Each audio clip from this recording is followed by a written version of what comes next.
Hello and welcome back to Let's Play of Silver, my Let's Play of Silver. Silver 99 game from, I think it was Infogrames if I'm not mistaken.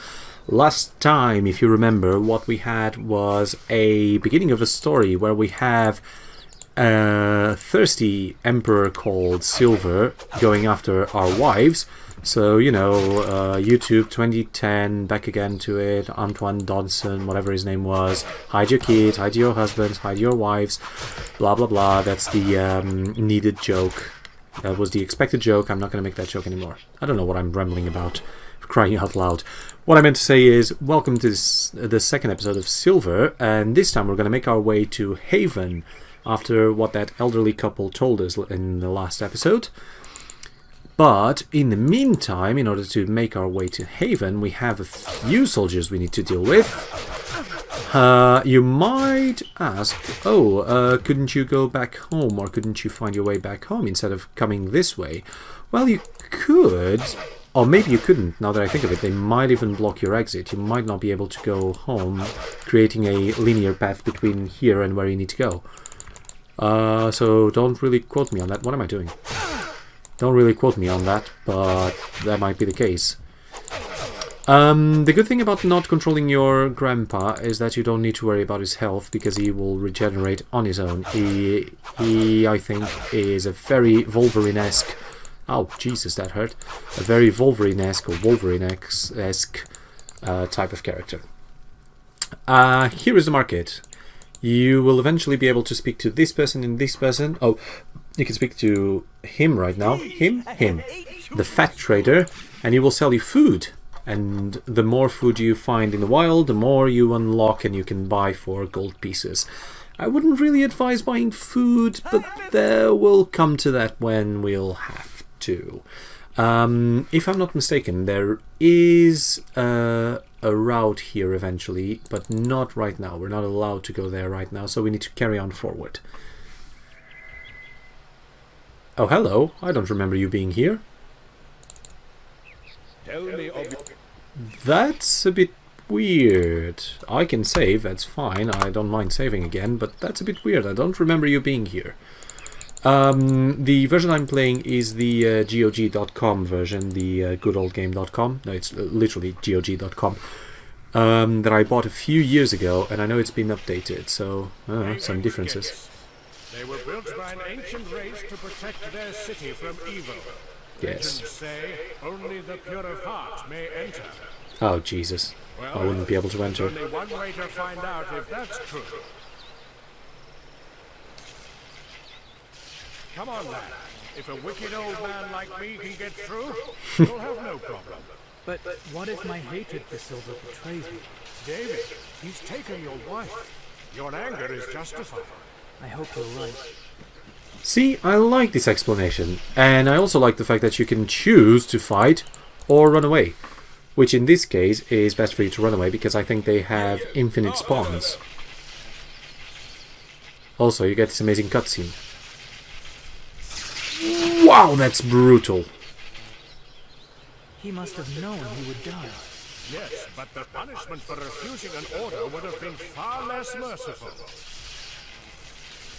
Wow, that was a brutal slashing of the every internal organ. Now, here you have a split path, but once again, the game is trying to keep you in a linear path for now, for the moment. So you're supposed to go this way and not this way. However, we did get ourselves in Haven. Now let's check this cave.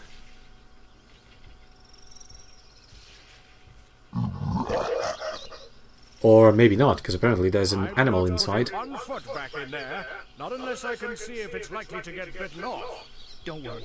I doubt any beast would be depraved enough to eat your foot. Nevertheless, it wouldn't be wise to enter, not until we see what lives in there. Oh, that witty humor. I guess we can't go to the cave right now. We need to go the other way. This place is too quiet.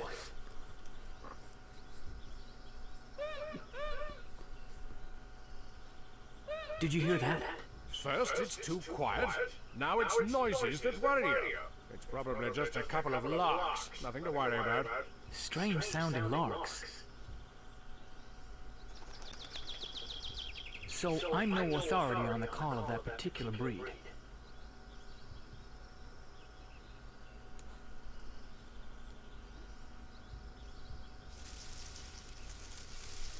Oh god, we're going to be ambushed.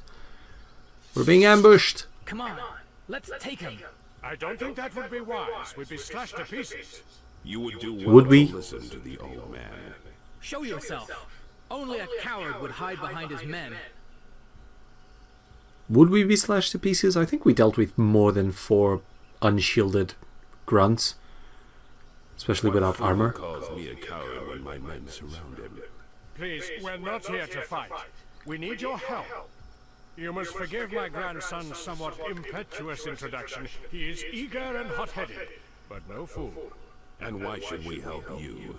Fuge has taken my wife on his galleon, and I intend to find her, with or without your help. Bold words. Your confidence is admirable, if not a little naive. Come to our camp. We have the same objectives and we'll help you all we can. But without the exact location of the galleon, what can we do? You'll discover that soon enough. Oh my god, I love the Duke's voice. Damn, that's the coolest voice around. Holy moly. Now, jokes aside, really cool character, the Duke. And here is the rebel camp. You are mostly just farmers and traders, humble people whose wives, daughters, and sisters have been ripped away. Fight has forced us together and compelled us to fight. Welcome here. Feel free to look around. Well, apologies, there's a lot of text to go through. Well, at least a lot of dialogue to go through at the moment. But we will eventually. You might know how to find the ship. You waste a little time. That's good. There's a cave that leads to the Great Library at night. The library is reputed to house a very powerful telescope. This should show you where the galleon is heading. Won't you be coming with us? No, we'll stand by the next attack.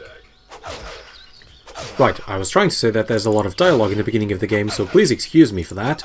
But you can barely hear the dialogue because it's being drowned by these two guys, well, fighting or training or whatever. Let's talk to them.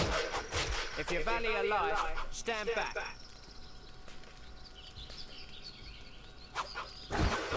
It's called the Web of Death. It's quite difficult to master, but it's very effective. Incidentally, I'm John, and that's my brother Ben. Listen, I know my expertise is intimidating, but you should try it. You're good. You learn quickly. Yes, but the true test is executing the move successfully during combat. Well, I'll know that soon enough. Thank you for your help. So here is the first example of a special power, a special ability, the Web of Death. You just need to hold control, hold your left button, and there you go. The thing is, it needs to recharge. So even though it's a free attack and quite a powerful one, and we'll get a few more of those as you can see, it always works in multiples of 8. There are a lot of characters we could have interactions with, but I'm going to spare you to even more dialogue. That's absolutely fine. Like I said, it's mostly filler or a little bit of introduction for characters. The only character I want to speak to is this lovely archer lady, which I can't speak to right now. I think it's because she's walking. There we go. Is it too cold for you? If my hands go low, it may affect my aim, and you wouldn't want that, would you? That was really hard to hear because of the guys fighting, but she basically told us off because we asked if her hands were cold. For some reason, David decided to go a bit flirty with her.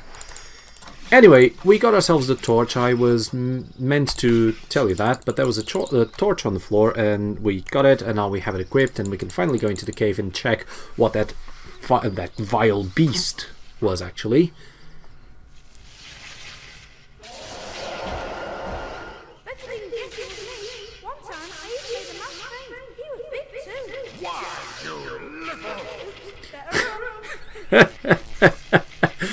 That was the biggest "why you little" I've ever heard.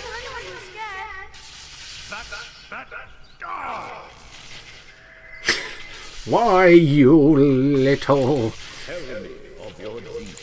Right. Well, at least we know we don't have to fight anything in the cave. That's absolutely fine. Let's just get ourselves ready because we're now on our way to the Library of No, which is what the Duke was telling me. I don't know if his name is The Duke. I think his name is just Duke. The guy with the cool voice. Like John St. John. I think that's his name. Yes, so we just need to go to the Library of No, and here we are. So this Handy is how the it was so close. Do you know much about this place? The library was once a school that taught the magical arts, but since Silver outlawed magic, the school has been closed. Something seems wrong. School's out forever.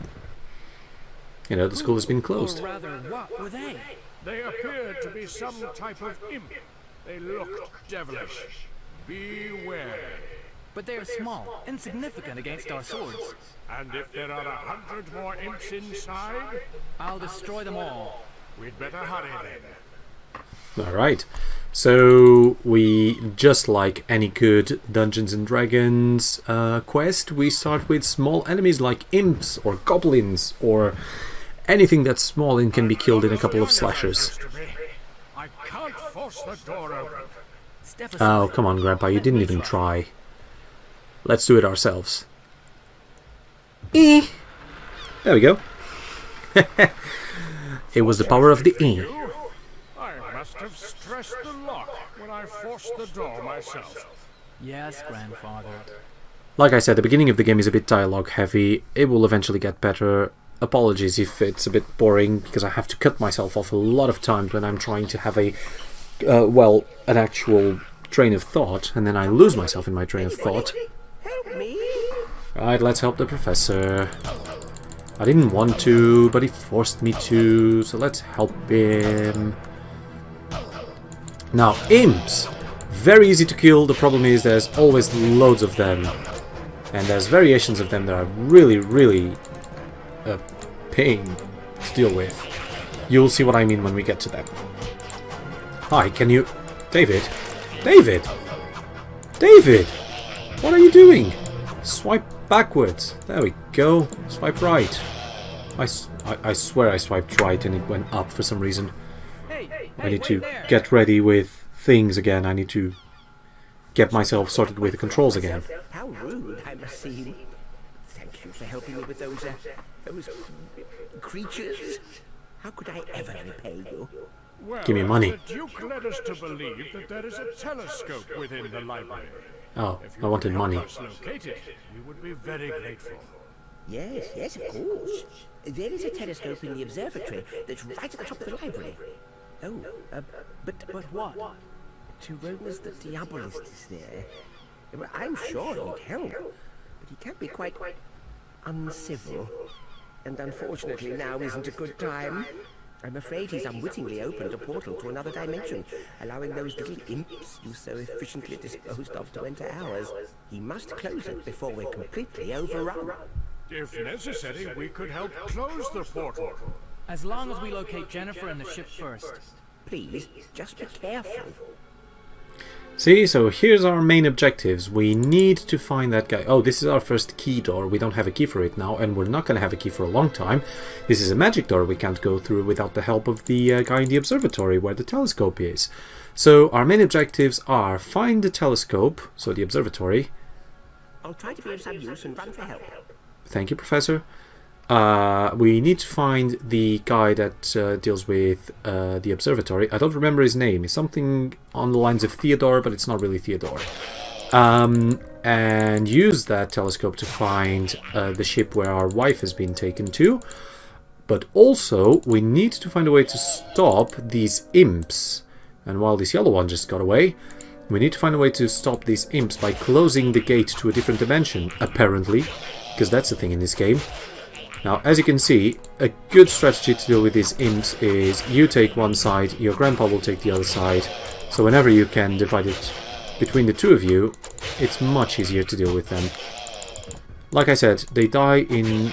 practically all of them die in one hit. There will be a variant, or a couple of variants. Again, I don't remember you being here.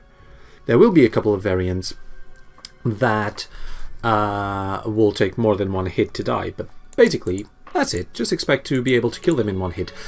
Also, you usually are not here, so this is a new thing, but it's actually perfect because we're round about the 15-minute mark. So, thank you very much for watching. This has been episode 2 of Let's Play Silver 1999.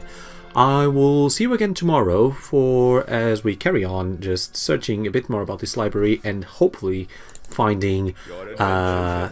his name is not Theodore, but I'm going to call him Theodore for now. Finding the guy in the observatory that's going to help us and will potentially help him close the portal. So I'll see you guys then.